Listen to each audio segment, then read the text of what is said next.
భగవంతుడు ఇచ్చిన సిస్టమ్ ఏంటి, సత్వగుణమా రజోగుణమా తమోగుణమా అని తెలుసుకొని దాని తగ్గట్టు తినడం దగ్గర నిద్రపోవడం దగ్గర టైం బేసిక్ లైఫ్ మంది. టైంతో వెళ్ళిపోతాము, టైం బేస్గా బతకాలి.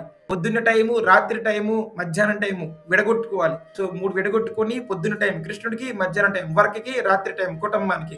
ఇన్ని ముగ్గురు ఇంపార్టెంట్. మీ కృష్ణుడు ఇంపార్టెంట్, వర్క్ ఇంపార్టెంట్, కుటుంబం ఇంపార్టెంట్. కృష్ణ ఎందుకు ఇంపార్టెంట్ అంటే మరో జన్మ లేకుండా ఈ జన్మను పవిత్రం చేసుకోవాలి. వర్క్ ఎందుకు ఇంపార్టెంట్ అంటే మీ శరీరం గడవాలి కాబట్టి ఖచ్చితంగా పని చేయాలి. అండ్ కుటుంబం ఎందుకు ఇంపార్టెంట్ అంటే కుటుంబంలో మన కోసం మన కర్మాధారంగా వచ్చారు కాబట్టి వాళ్ళు ఓర్పుని సహనాన్ని పరీక్షిస్తారు.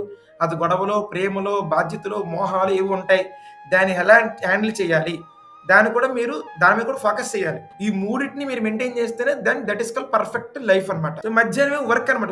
వర్క్ అట్మాస్ఫియర్ లో డబ్బులు ఎంత సంపాదించాలి, మరి ఆవేశం ఎక్కువ డబ్బులు సంపాదిస్తున్నానా లేదా ఆవేశం ఎక్కువ ఖర్చు పెట్టేస్తున్నాను. సో జపం దగ్గర వినడం దగ్గర జాగ్రత్త పడాలి, డబ్బులు ఖర్చు పెట్టడం దగ్గర జాగ్రత్త పడాలి, ఇంట్లో వాళ్ళతో మాటల దగ్గర జాగ్రత్త పడాలి. ఈ సిస్టమేటిక్ మీకు ప్రాక్టికల్ ట్రైనింగ్ తెలిసిందంటే మీరు భక్తిలో తిరుగులేదనమాట. ఒక భార్య భక్తురాలు, భర్త భక్తుడు కాదు, లేదా ఇద్దరు భార్య భర్తలు భక్తులు, ఇద్దరు జపం చేస్తారు, భర్త భక్తులు భార్య భక్తులు కాదు. విధంగా డిఫరెంట్ 4 కేటగిరీ పీపుల్ ఉంటారు. భార్య భర్త ఇద్దరు భక్తులు అయినప్పుడు మీరు ఎట్లా డీల్ చేయాలి కుటుంబాన్ని, చాలా ముఖ్యమైన విషయం ఇది.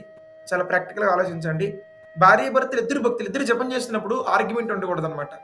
భర్త భక్తుడు కాదు, భార్య భక్తులు కొంచెం ఆర్గ్యుమెంట్ ఉంటుంది అనమాట. ఇలా చేయాలి, ఇలా చేయాలి, ఇలా చేయాలని. కానీ భార్య భర్త ఇద్దరు భక్తులు అనుకోండి, ఇద్దరు జపం చేస్తుంటారు, ఇద్దరు బుక్ రీడింగ్ చేస్తున్నారు అనుకోండి, అసలు ఆర్గ్యుమెంట్ అనేది ఉండకూడదు. ఇద్దరికి ఆన్సర్ ఎవరు ఇస్తారంటే గురువు ప్రభుపాద ఇస్తారనమాట. సో మీకు ఏదైనా ప్రాబ్లం వచ్చినప్పుడు శిక్షా గురువుని కన్సల్ట్ చేయాలి, ప్రభుపాద వారికి పుస్తకాలు కన్సల్ట్ చేయాలి ఇమీడియట్లీ. ఈ రెండింటిని కన్సల్ట్ చేయకుండా మీరు ఆర్గ్యూ చేసుకుంటుంటారంటే దీనివల్ల ఏమవుద్దంటే you are not a ideal family. మీరు ఎవరైతే ఇక్కడికి వచ్చిన జపం చేస్తున్నారో భార్య భర్తలు, వారే సాక్షాత్ సీతారామచంద్రులు రుక్మిదేవి కృష్ణులాగా ఉంటేనే మీరు ఏదో జపం వింటున్నారు. లేకపోతే మీరు జపం సరిగ్గా చేయకపోవడం వల్ల మీరు ఉండలేకపోతారు. సో భార్య భర్తలు ఎవరైతే జపం చేస్తున్నారు ఇద్దరు, వాళ్ళు ఇప్పుడు కూడా ఆర్గ్యూ చేసుకోకూడదు. ఇట్టి పరిస్థితుల్లో జస్ట్ వాళ్ళు డిస్కస్ చేయాలి, ఇది కరెక్టా రాంగా మనం గురువుని అడుగుదాము. అప్పుడు గురువు ఇన్స్ట్రక్షన్ వస్తుంది, అప్పుడు ఇంప్లిమెంట్ చేస్తాం, అప్పుడు కూల్ ఓగా.